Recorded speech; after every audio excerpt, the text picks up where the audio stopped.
Badai cedera menghampiri timnas Indonesia jelang FIFA Matchday bulan Juni mendatang. Beberapa pemain yang berkiprah di luar negeri seperti Dean James dan Kevin Dix dikabarkan mengalami cedera yang cukup serius.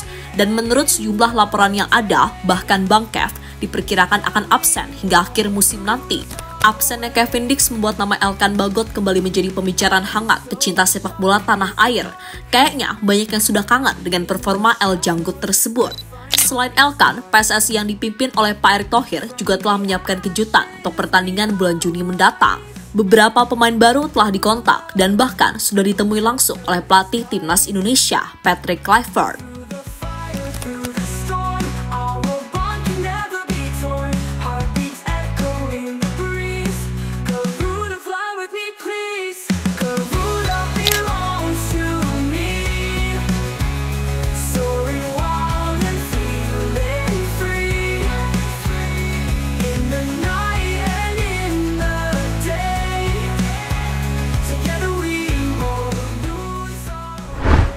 Bek kanan timnas Indonesia, Kevin Dix harus mengakhiri karirnya di FC Copenhagen dengan cara yang menyedihkan.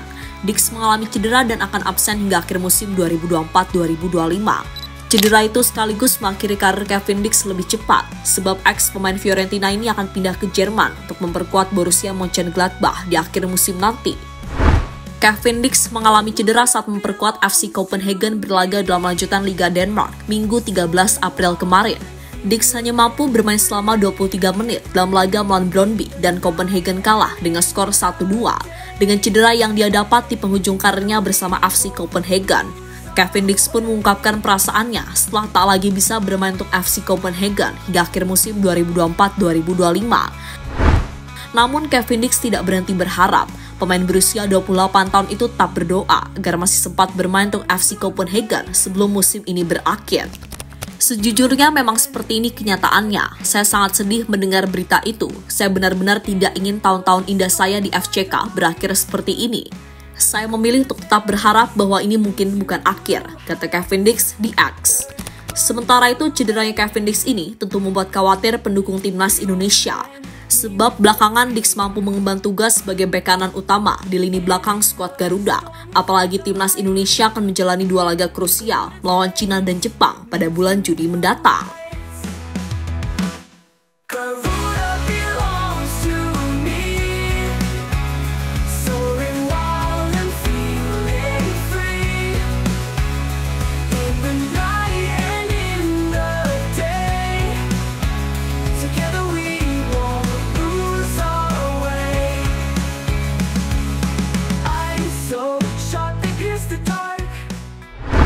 Dan amit-amit jika Kevin Dix absen versus Cina, publik tanah air berharap kepada Coach Patrick untuk kembali menghubungi si anak hilang, Elkan Bagot. Apalagi Elkan baru saja sembuh dari cedera dan langsung membawa timnya Blackpool kembali meraih kemenangan.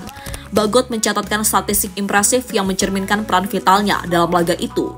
Berdasarkan data dari iScore, bek jangkung ini melakukan 14 kali clearances, 2 tackle, 1 pelanggaran, serta menerima 1 kartu kuning. Meskipun tampil dalam intensitas tinggi, ia tetap mampu menjaga fokus dan kontribusi bagi tim. Dari sisi distribusi bola, Elkan menunjukkan akurasi umpan yang cukup solid. Akurasi operannya menyentuh angka 76%, mencerminkan kemampuannya mengalirkan bola dengan efektif dari lini belakang. Dalam duel udara, ia memenangkan 2 dari 6 kesempatan, memperlihatkan kemampuannya menghadapi tekanan fisik dari lawan.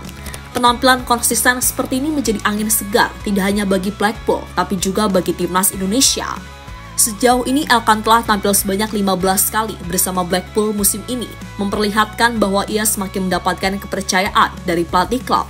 Hasil kemenangan ini membawa Blackpool naik ke peringkat ke-10 klasemen sementara League One, dengan koleksi 63 poin dari 42 pertandingan. Rinciannya mencakup 16 kemenangan, 15 hasil imbang, dan 11 kekalahan.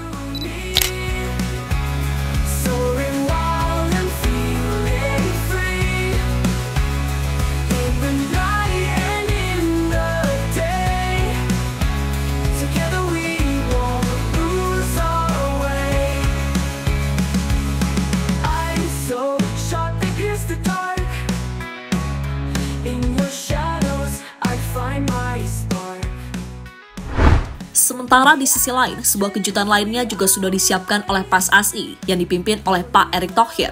Di balik layar, banyak hal telah dikerjakan secara senyap, dan ketika waktunya tiba, semua muncul ke permukaan, bak kejutan yang bahkan lawan pun tak siap untuk mengantisipasi.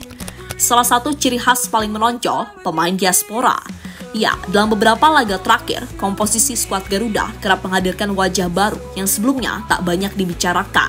Di matchday Maret misalnya, aura kejutan sempat mengguncang kubu Australia, meski pada akhirnya strategi belum sepenuhnya berjalan mulus di bawah kendali pelatih anyar Patrick Kluivert.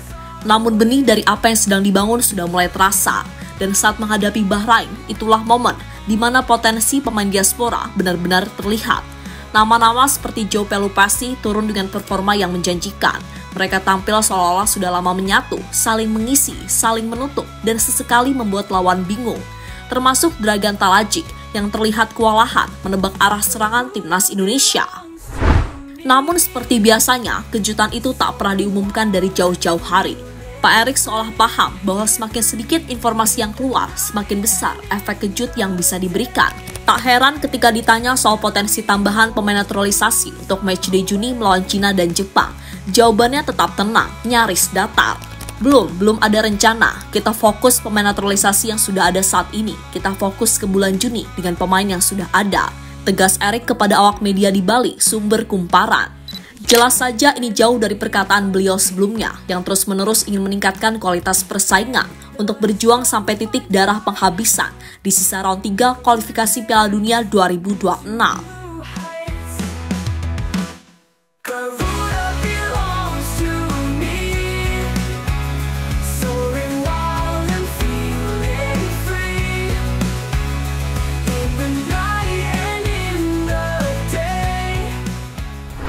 Pascal Struijk akhirnya luluh usai diyakinkan Patrick Kluivert. Nama besar Patrick Kluivert di dunia sepak bola menjadi daya tarik tersendiri bagi para pemain keturunan yang sulit didapatkan oleh PSSI sejauh ini.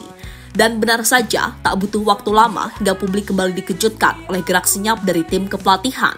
Kali ini, kejutan itu datang dari tribun penonton sebuah laga Championship Inggris, sebuah pertandingan biasa di atas kertas, Leeds United menghadapi Oxford United. Tapi bukan hasil pertandingan yang jadi sorotan, melainkan siapa yang duduk di tribun kehormatan.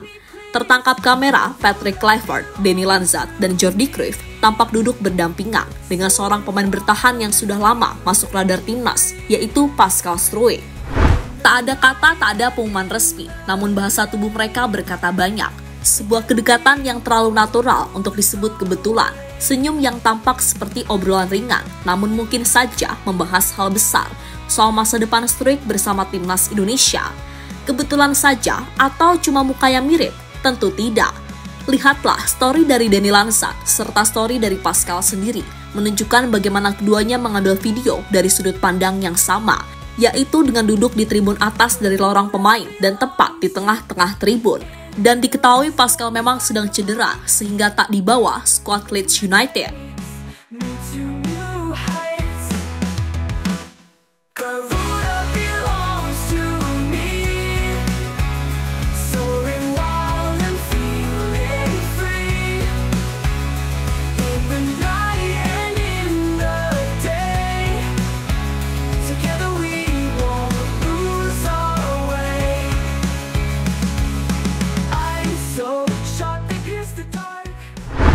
Diam-diam incar striker lagi.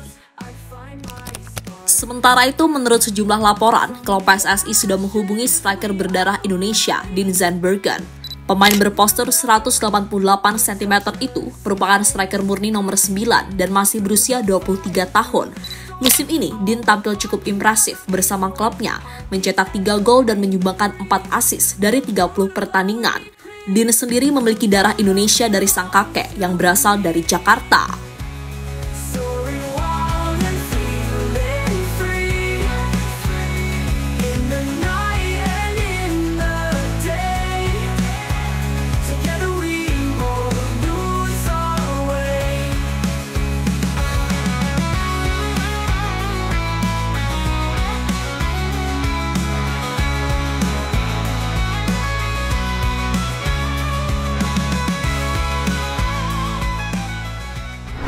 Dan terlepas dari apapun, semoga saja di bulan Juni nanti, para pemain Indonesia sudah ready semua. Karena bagaimanapun laga itu akan menjadi laga yang cukup krusial untuk menentukan nasib Indonesia di babak selanjutnya. Karena dengan satu kemenangan saja akan membuat posisi Indonesia makin aman di peringkat 3 atau 4. Lalu melanjutkan perjuangan mereka di babak round 4 sebelum amankan satu tiket ke Piala Dunia 2026.